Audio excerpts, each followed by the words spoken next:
a história transcorre com outros personagens e eu quero focalizar no Júlio.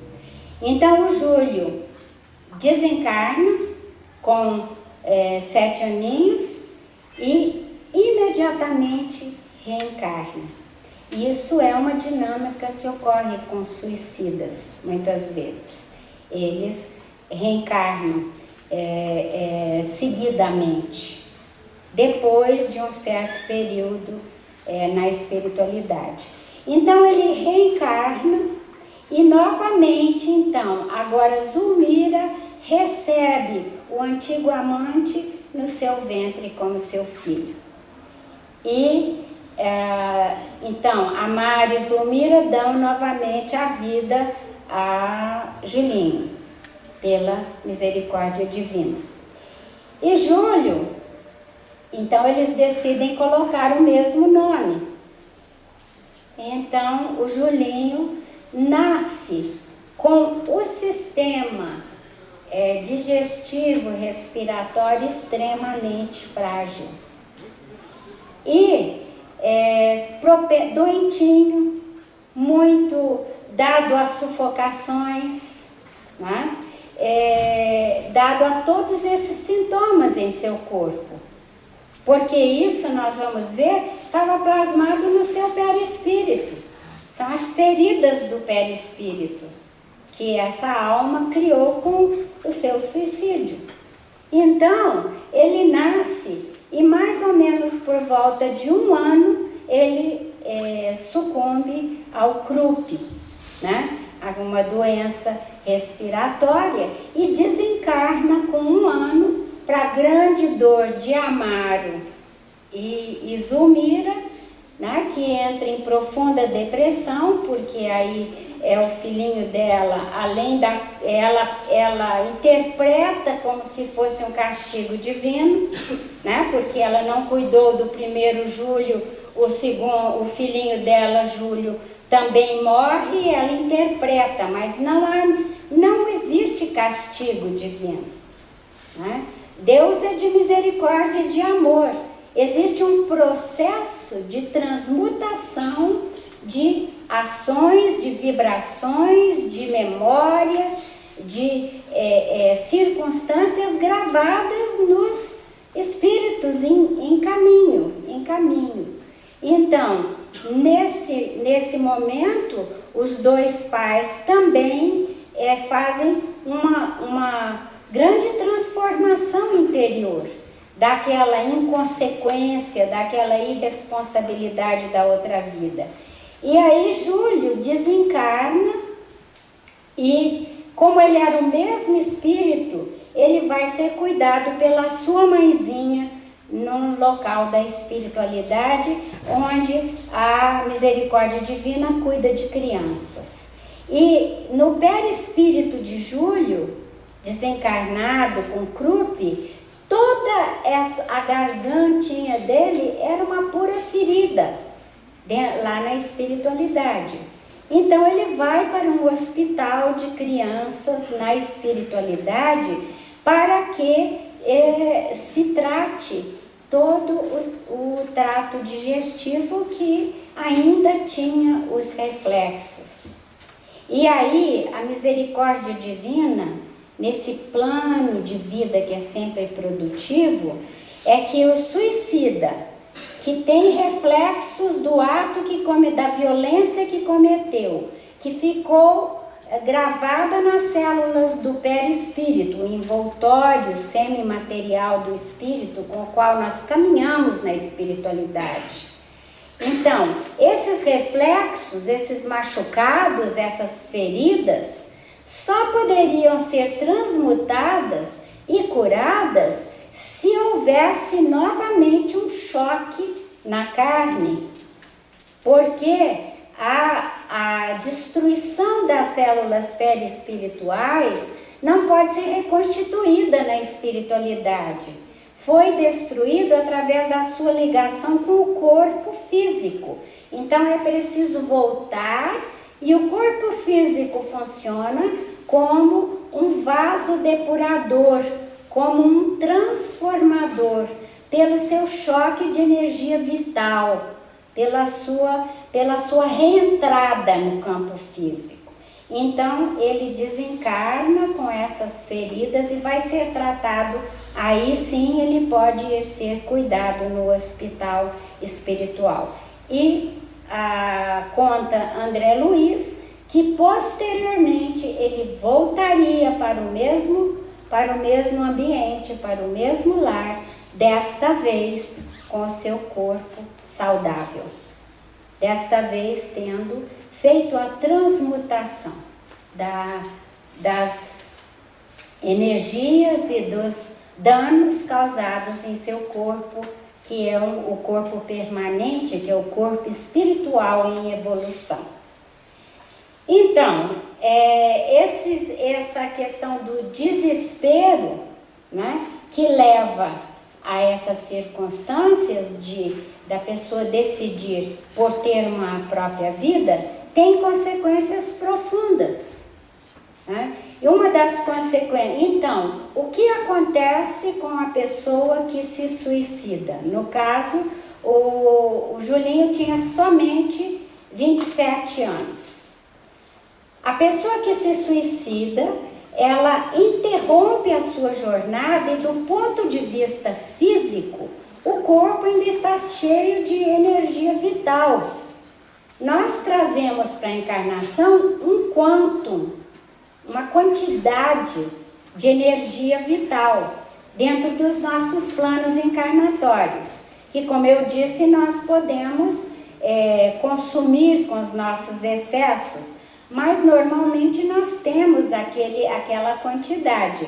Quando nós estamos previstos para desencarnar jovens, todo esse plano espiritual já existe e então há um socorro imediato. Então, como nós vimos aí há poucos dias no Projeto Vida, o desencarne, mesmo por acidente de jovens, tem imediatamente uma vibração que leva o espírito a nem mesmo sentir, por exemplo, um acidente. Ele nem sabe às vezes que morreu, ele sai abruptamente do corpo e não fica preso ao corpo.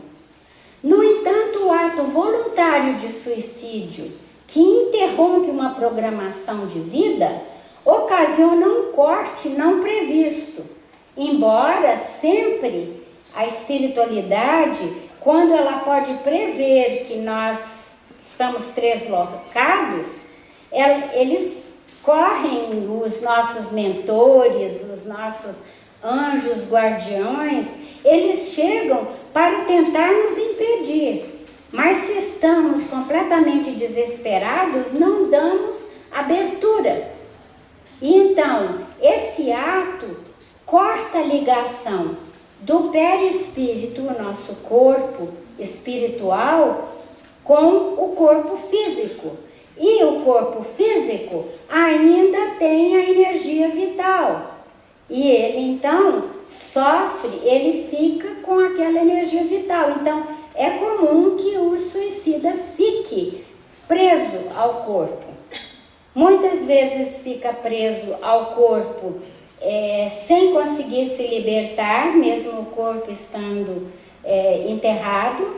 E mesmo quando não fique lá no cemitério, ele fica com as repercussões, com as vibrações do corpo, porque o cordão que liga vitalmente o corpo espiritual ao corpo físico não se rompe, ele precisa desgastar, deixar que as energias se esvaiam. Então, o que acontece? O corpo, uma das consequências o espírito fica sentindo as repercussões, por exemplo, de um tiro na cabeça, ele fica revivendo aquele momento da explosão física, porque o corpo físico fica enviando vibrações. Não há o desligamento suave e até mesmo prazeroso de uma morte natural, porque a morte natural não dói. A morte natural, ela é muitas vezes, se a pessoa está muito doente, um grande alívio, um grande descanso. Quando a energia vital se esvai suavemente porque a pessoa está doente, é uma bênção. Porque ela vai ter uma passagem maravilhosa, ela vai rejuvenescer, ela não estará doente na espiritualidade, é o curso natural, amoroso, divino da criação de Deus. Mas o ato do suicídio, por uma livre e espontânea vontade, a pessoa corta essas providências divinas. Então, o que ela sente é uma repercussão e uma consequência inevitável, porque o corpo físico tem vitalidade. E essa vitalidade precisa, de alguma forma, escoar, né? Então, o que acontece? A pessoa fica psicologicamente fixada e parada no mesmo drama e no mesmo desespero que sentia quando decidiu se suicidar, quando ela decidiu fugir. Ou seja, o suicídio não nos liberta, ao contrário, agrava, porque a pessoa fica revivendo aquela situação. Então, no livro O Cavaleiro de Nomieres, que é o que conta a história, né? Estou pegando o segundo livro, é uma trilogia que conta a história da nossa médium Ivone A. Pereira, que morreu no século passado, já no segundo, 1970, 80, por aí, do século passado. Ela psicografou a própria história em 3 livros. Começa nas Voragens do Pecado, onde há um drama, e ela decide, na roupagem daquela época de uma pessoa chamada Ruth Carolina, ela decide empreender uma vingança com um outro ser. Então, ela, com esse homem, nessa vida. Esse é Nas Voragens do Pecado. Depois, como ela comete atos muito graves com esse indivíduo, esse homem, ela volta numa outra encarnação, e aí é esse livro Cavaleiro de Nomieres, onde ela toma uma roupagem de uma pessoa, de uma mulher chamada Berthe. E a Berthe, então, se casa com esse outro com o qual ela havia se comprometido, com o qual ela havia criado uma situação emocional inacabada, desarmoniosa. Então, ela casa com ele, mas ela o trai. E ao traí-lo, inclusive fugir, abandoná-lo, ela se torna aquele móvel que o leva ao desespero, e ele então se joga de uma montanha. Ele sobe num lugar e se joga num despenhadeiro e cai, vai rolando pelas rochas. Então é descrito nesse livro toda essa consequência, porque ele continuou vivendo essa circunstância do continuamente se jogar lá de cima, sentir o corpo batendo nas rochas e chegar todo ferido embaixo lá no despenhadeiro. Então, essas circunstâncias são circunstâncias que acontecem com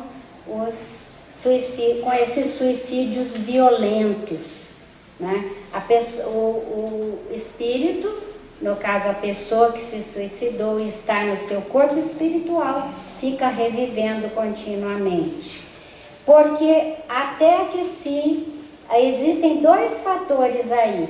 Um é a energia ecologia do corpo, que está lá ainda com o seu princípio vital, e o outro é a fixação do padrão mental e emocional, as questões inacabadas que continuam inacabadas e continuam sem solução. Então, essa situação só vai se resolver primeiro com uma resolução no plano espiritual, onde o espírito consiga sair daquele seu desespero. E Divaldo Franco, que vai estar conosco no domingo, esse extraordinário sábado, estou com fixação de domingo, que vai estar conosco sábado às 20 horas, esse extraordinário orador, ele conta, inclusive em um vídeo, em uma das suas palestras, uma palestra que ele fez aqui no quartel do Exército, em 1997, ele conta tudo o que aconteceu com a sua irmã Nair, que também por um desespero de uma traição do marido se suicida e que passa 33 anos até conseguir, 33 anos da Terra, até conseguir fazer a transmutação de todas as consequências do seu suicídio. E que retorna e que reencarna em uma situação de comprometimento físico também, e reencarna e é acolhida na mansão do caminho, onde ele acolhe crianças desvalidas. Ela reencarna como filha desvalida de uma catadora de lixo em Salvador, completamente comprometida e fisicamente, e que vive com ele na mansão do caminho durante 8 aninhos. Inclusive, com 5 aninhos, ela mesma se recorda da sua encarnação e fala para ele, com 5 aninhos, com uma voz toda, porque ela tomou veneno. Então, ela fala com uma voz assim, toda que ela era fanhosa, tinha lábio leporino, né, bifurcado, e todo esse sistema comprometido. Aos 5 aninhos ela fala para ele: eu voltei, né? Você viu? E ele diz, porque a mãe dela, a catadora de lixo, colocou o mesmo nome de Nair. Ela diz: eu voltei, eu sou Nair, como criança. E ele diz: você é Nair. Ela diz: não essa Nair, a outra Nair, a outra. E ela vive 8 anos e conta ele que ele tem notícias de que atualmente ela está reencarnada novamente, né? Ela desencarna, faz o seu expurgo, 33 anos de sofrimento, mais a encarnação comprometida, e agora ela está encarnada e conta-nos Divaldo que ela vai viver 33 anos, para cumprir os 33 anos que ela interrompeu daquela vida. Porque ela se suicidou aos 26 e faltavam 33 anos. Então ela tem uma encarnação de expurgo de vibrações através do sofrimento e do corpo físico, e mais essa de 33 anos que ela reencarnou. A providência divina sempre dá as oportunidades de regeneração, de transmutação, de retorno, de reconstituição. Cabe a nós compreendermos e valorizarmos a nossa encarnação atual, porque é essa oportunidade preciosa de nós fazermos valer o propósito que nos trouxe aqui. Então, uma das perguntas no Livro dos Espíritos é o que se pode pensar daqueles que se desgostaram da vida e que não tinha tantas oportunidades, não tinha tantos problemas assim, mas cometem suicídio porque se entediaram da vida, diz que a vida não tem significado, ou se deixaram deprimir pelas circunstâncias. E os espíritos respondem que textualmente é que foi falta deles saírem para trabalhar, né, que arrumassem um trabalho. E adicionam, porque então, se arrumassem algo que fazer na vida, encontrariam maior felicidade. E a gente vê que a resposta é que não estão conectados com o seu propósito de vida. Porque todos nós viemos aqui para fazer da nossa vida uma grande obra de arte. Uma grande obra de arte, seja sendo qualquer coisa, uma catadora de lixo bem-sucedida na sua transformação, o que quer que seja que está transformando, que procura recursos, qualquer tipo de situação que estejamos tem um propósito, cabe a nós encontrar qual é o propósito, e quando sintonizarmos com esse propósito, o que viemos fazer? Viemos cuidar de alguém? O que viemos aprender? Aquilo que mais nos incomoda é aquilo que nós viemos transformar. Então, o que viemos transformar aqui? Nós mesmos planejamos, com o auxílio da providência divina, dos nossos mentores espirituais, que nós iríamos encontrar certas situações que são difíceis. E essas situações difíceis são as nossas oportunidades de não repetir.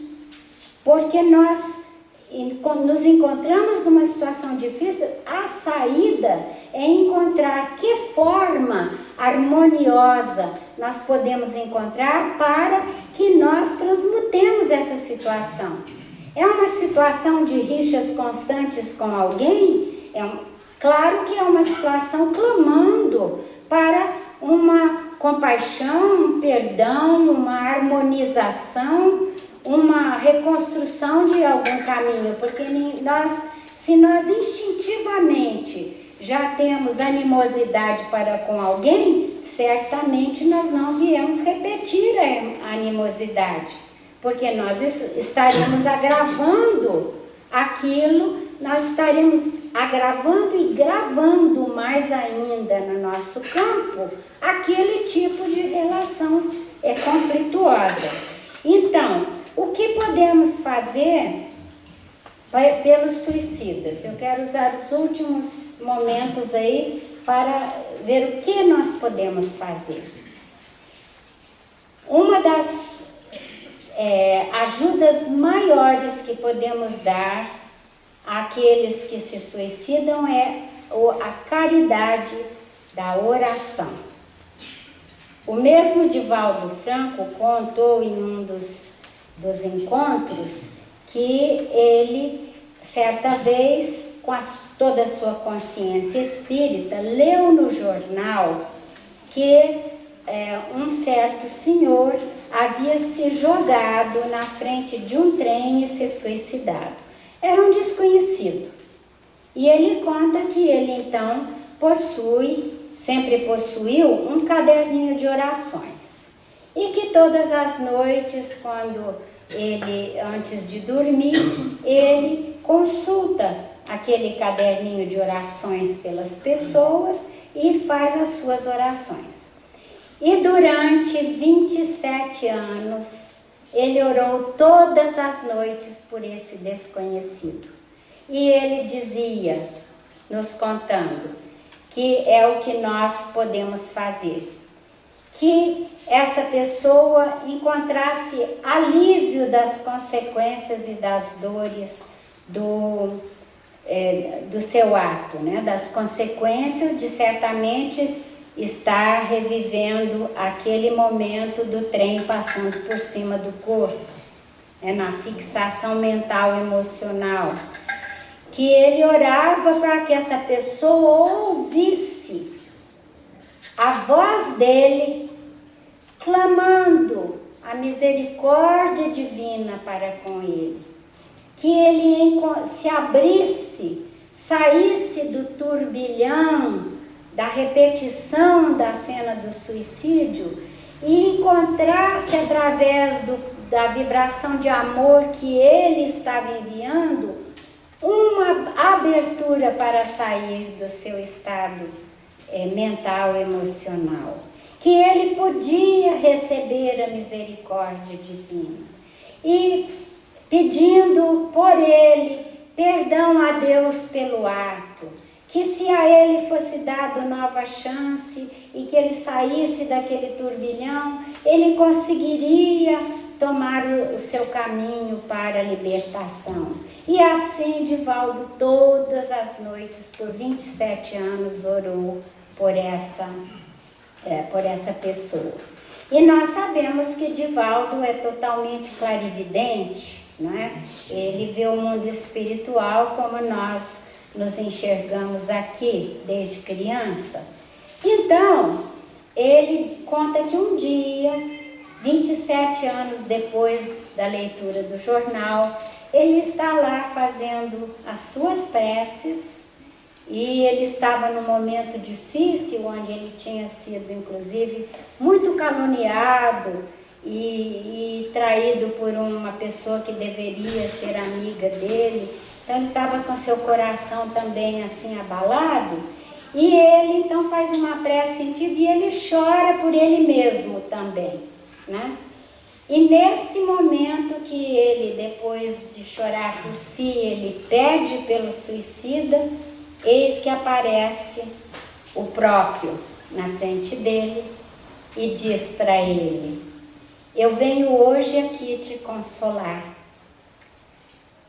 A única voz que conseguia me tirar do meu tormento continuado durante todos esses anos foi a sua voz, foram as suas preces. Eu sempre ouvia, peça misericórdia, e de repente eu tinha aqueles momentos do meu dia que era interminável, em que eu via uma luz e via alguém orando, e aí eu voltava à minha agonia, mas aquilo foi abrindo brechas de luz no meu caminho, até que um dia eu consegui acompanhar essa luz. Então hoje eu venho trazer também o meu coração para te consolar. Então, nós podemos, e as nossas preces alcançam, né, a qualquer suicida. Aos domingos aqui nós temos às 18 horas uma reunião cujo objetivo é fazer prece para